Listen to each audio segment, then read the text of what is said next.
Alors avec ton petit problème de la fois dernière, Smarty. Quel problème, mon pacalo? Bah, celui du green, là, en forme de triangle, et puis qui est abîmé sur une surface qui est en forme de disque, Smarty. Ah oui, je m'en rappelle. Et tu te le souviens, oui. Oui, oui, ça va, hein, je m'en souviens et je me le rappelle. Et alors, mon pacalo? Eh bien, je me suis demandé quelles conditions donneraient le plus grand ratio de green abîmé, Smarty. Comprends pas, là, mon pacalo. Eh bien, si au lieu d'avoir les 30 et 50 mètres ici et là, tu vois, sur le schéma, mais si on avait autre chose, est-ce que le ratio disque sur triangle changerait? Bah, si ça t'amuse, mon pacalo, hein.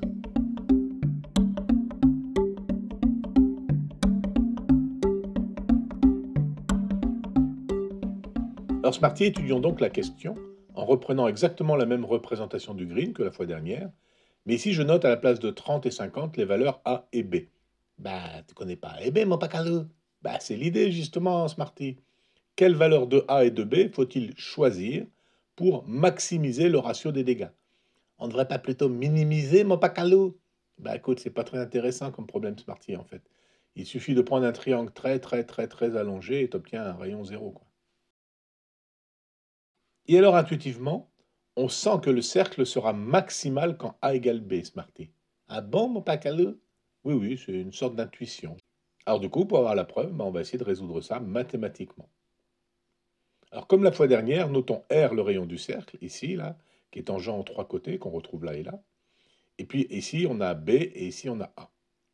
Alors, les côtés valent donc A plus B, R plus A et R plus B. Et je peux appliquer Pythagore. A plus B au carré, c'est égal à R plus A au carré, plus R plus B au carré. Alors, je développe. Là, j'ai A au carré plus 2AB plus B2. Et puis là, j'ai R au carré plus 2AR plus A2. Et encore une fois, plus R2 plus 2BR plus B2.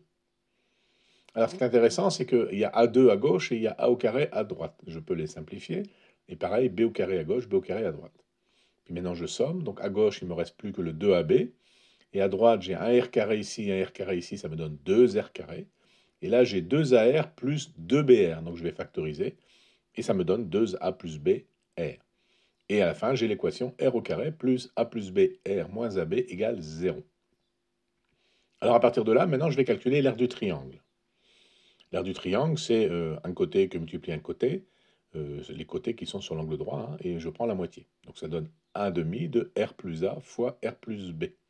Et si je développe, ça me donne 1 demi de R au carré plus RA plus RB plus AB. Et alors là, l'astuce, ça consiste à ajouter moins 2AB plus 2AB, parce qu'on sait que moins 2AB plus 2AB, ça fait 0. Et du coup, mon équation devient 1 demi de R au carré plus A plus BR moins AB plus 2AB. Et là, cette zone-là que j'ai ressoulignée en rose, bah, c'est exactement l'équation de tout à l'heure, ça vaut 0. Donc il ne me reste plus que 1 demi fois 2AB, c'est-à-dire AB. Donc l'aire du triangle vaut A fois B. Eh bien, on va considérer que cette aire est constante, et on va juste faire varier le rayon, c'est-à-dire les valeurs de A et B, de telle façon qu'on va essayer de déterminer quel est le rayon qui donne le plus grand ratio. Et pourquoi le rayon, mon pacalo?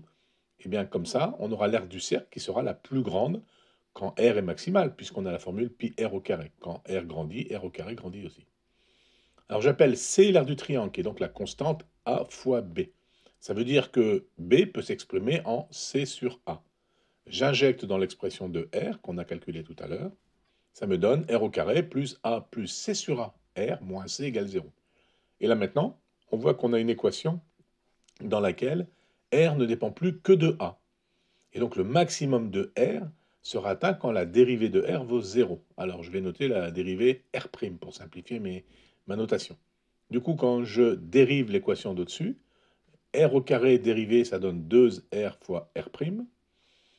L'expression A plus C sur A fois R, c'est la multiplication de deux facteurs. Donc d'abord, je dérive le premier morceau.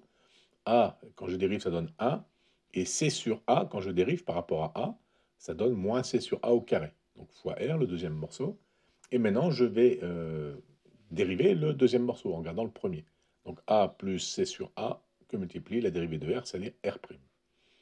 Et le moins C, c'est une constante, donc quand je dérive par rapport à A, ça vaut 0. Donc ça fait moins 0.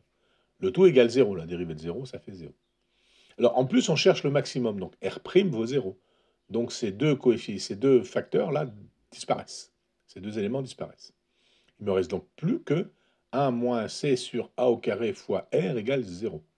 Alors, soit c'est r qui est égal à 0, mais ça n'a évidemment pas de sens, parce que si r égale 0, ça veut dire qu'il n'y a plus de green.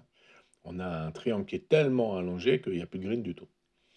Alors, donc, du coup, il me faut 1 moins c sur a au carré égale 0. Ça veut dire que donc c sur a au carré égale 1, c'est-à-dire c égale a au carré. Mais rappelons-nous que c, c'est a fois b. Donc, j'ai a fois b égale a au carré, et en passant le a carré de l'autre côté et en factorisant, j'obtiens a facteur de a moins b égale 0. Alors, pareil, le a égale 0, ça n'a pas de sens. Donc, du coup, je n'ai juste que a égale b. Voilà, l'équation se résout au maximum pour a est égal à b.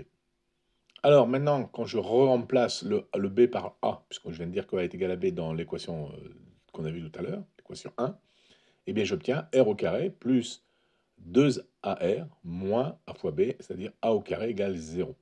Et là maintenant, je vais essayer de résoudre r en fonction de a.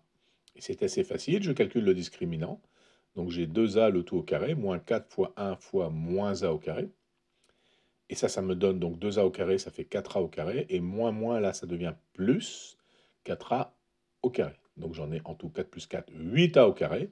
Et si je veux calculer la racine carrée de delta, ben simplement, j'ai la racine carrée de 8, c'est 2 racines de 2. Et la racine carrée de a carré, c'est a.